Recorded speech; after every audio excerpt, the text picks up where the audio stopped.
Calgary Liberal Party candidate Thomas Keeper drops out of the race after a persistent investigation regarding Keeper's disturbing past activities. Doug Ford promises Ontario billions of dollars in government handouts after tariff fallout. Toronto City Councillors approve and give themselves a 24% pay increase. The Freedom Convoy donations hacker is arrested for attempting to hack the Republican Party. Our goal, as always, is to bring you news, culture, and politics from a distinctly Christian, conservative, and Canadian perspective. It's April 15th. I'm Andrew DiBartolo. This is Liberty Dispatch News Brief. Are you busier than a one-armed paper hanger? Are all the little things getting in the way of what's most important? If you're a business owner or a sales and marketing pro, Sales Nexus can help you spend more time closing deals by automating everything else about finding leads and staying in touch via email and text messages. You probably know that big tech has been censoring voices of freedom.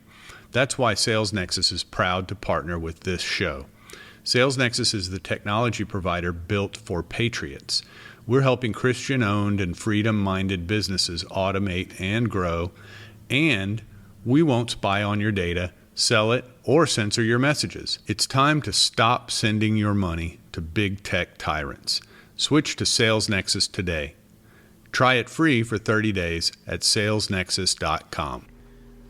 Markets have been very turbulent this year, but uncertainty doesn't have to mean instability. Our friends at Rocklink Investment Partners will help you navigate volatility with a disciplined, research-driven approach. They don't chase trends or speculate. They invest in quality businesses, poised to perform strongly regardless of the ever-changing politics in our country and the world. Don't let market swings dictate your future. Call 905-631-5462 or email info@rocklink.com and see how they can help you secure your financial future. Cian Bexte from Juno News has been tracking a story regarding Liberal Party candidate Thomas Keeper from Calgary, Alberta. On March 25th, Bexte approached Keeper to question him about some serious allegations.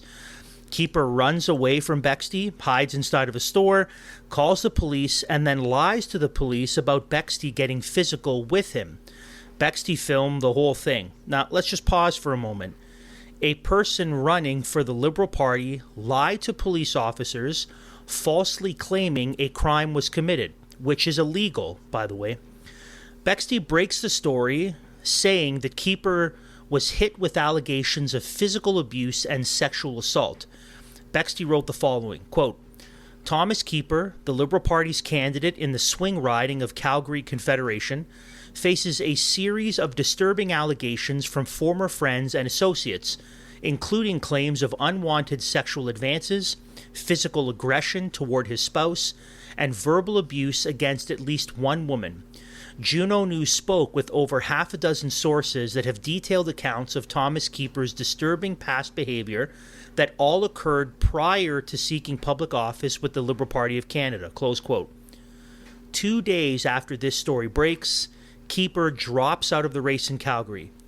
Bexte reveals more of the disgusting behavior of Keeper in that article when he writes, quote, Our exclusive report detailed first-hand accounts from multiple sources who claim Keeper engaged in a pattern of abusive behavior. One source, Brett Pierce, recalled his unsettling conversation with Keeper. He was talking about how whenever he wants to have sex with his wife, he just forces her to do so, Pierce said in an interview. I said, is she okay with that? He's like, I'm her husband. She has to be okay with it. Another Calgary businessman who has had intimate dinner conversations with Keeper told Juno News the subject of the Liberal candidate's marriage came up so often that he finally challenged him. She complains about him forcing herself on her. She's like, it's horrible, the witness recounted. Additional accounts from former associates described a public incident where Keeper's behavior turned violent. Pierce recounted he physically grabbed his wife, Maggie, and dragged her off her high heels, Pierce said. It was absolutely nuts, close quote. Now, considering that the former leader of the Liberal Party, Justin Trudeau, had his own allegations of groping a reporter in the past, and the Liberal prime globalist Mark Carney has no problem snapping at female reporters and being rude and disrespectful to them whenever they ask him any question that is more difficult than what's your favorite flavor of ice cream, it appears that the party of feminism and women's rights is only using women as political pawns because they have no problem abusing and disrespecting women on a daily basis. Doug Ford may be the most non-conservative conservative leader ever. During the COVID era, he spent like a socialist, he ruled like a tyrant, and he marched gleefully in the annual sodomy parade in Toronto. Well, he's back to his communist ways, but instead of using COVID as an excuse, he's using President Trump and his tariffs. This is from the Post-Millennial. Quote, Ontario Premier Doug Ford is deferring certain provincial taxes for 6 months to give businesses financial breathing room as economic pressures from U.S. tariffs mount. The move is expected to provide around $9 billion in relief to businesses across the province. The deferral, which applies to taxes like the employer health tax and the insurance premium tax, is meant to help businesses with cash flow and keep people working. It's part of the pledge Ford made during his election campaign. Today's measures will help give workers and businesses the support they need in the face of growing economic uncertainty, he wrote in a statement, reports CBC. We can't control President Trump, but we're in full control of the kind of future we build for ourselves, close quote. Now, what Premier Ford fails to admit is that ultimately the future he's building in Ontario is a woke future where our province is in financial and moral ruin, where our children are robbed of any semblance of a stable economy, and where, just like Animal Farm, although all animals are equal, some animals are more equal than others. And yes, Ford would be one of the pigs. Our elected officials' response to economic difficulties is to print money until it's worthless, driving up the cost of everything, essentially stealing from your hard-earned pay. They also want to monitor your spending by way of a centralized digital currency, and they want to control you by way of digital ID. What you need is to take control of your own resources and be responsible for your own money, which is your responsibility. Bull Bitcoin wants to help you do just that. Bull Bitcoin is a 100% self-funded, freedom-minded Canadian Bitcoin exchange that wants to protect your financial freedom and help you protect your own resources. If you're at all aware of what's going on in our country, you should seriously consider contacting our friends at Bull Bitcoin. Sign up at mission.bullbitcoin.com/dispatch and have all of your questions answered. Again, that's mission.bullbitcoin.com/dispatch. I've said it before, I'll say it again. Toronto may be the worst place to live in all of Canada. It's a terrible woke hellhole ruled by an open communist, plagued by gang violence, and it's currently being colonized by Islam. Could it get any worse? Of course it could. The Toronto City Council just approved a 24% pay increase of its councillors.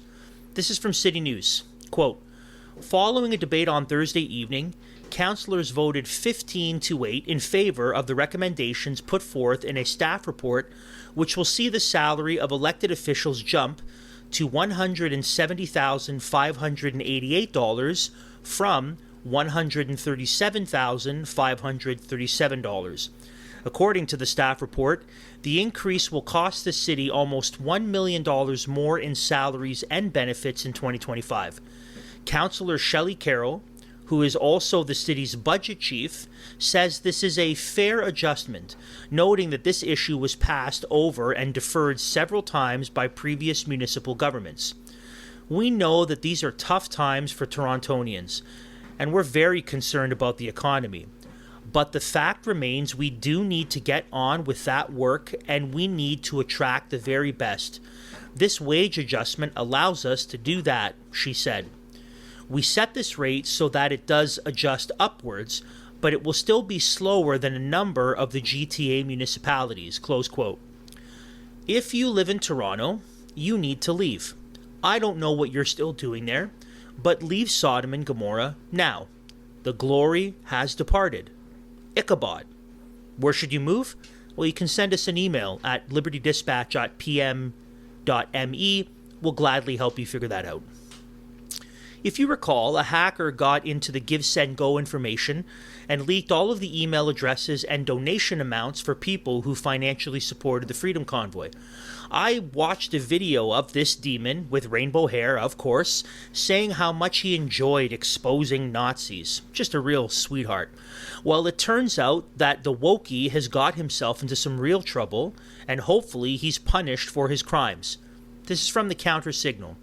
Quote, on Friday, March 28, the U.S. Attorney for the Western District of Texas announced the charges against Canadian left-wing hacktivist and self-proclaimed founder of Anonymous, Aubrey Cottle, 37, of Oshawa, Ontario.